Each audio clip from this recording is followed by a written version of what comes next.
امداد رسانی پیکان وانت گیر افتاده در جاده توسط جیپ سواران آقای فرمانده و جام پروانه میریم که انشالله که بتونیم کمکی کنیم.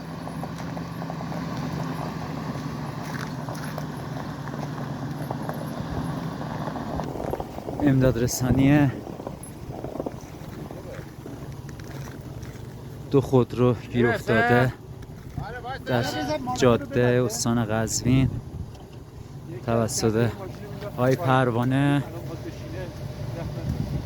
آقای پروانه چرا سختی تو روشن میکنی؟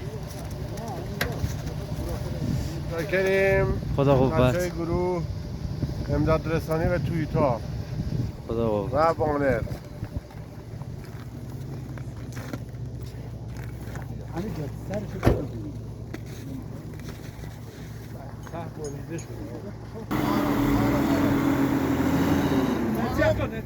برو کنار برو کنار پشت ماشین وای نستی برو کنار برکت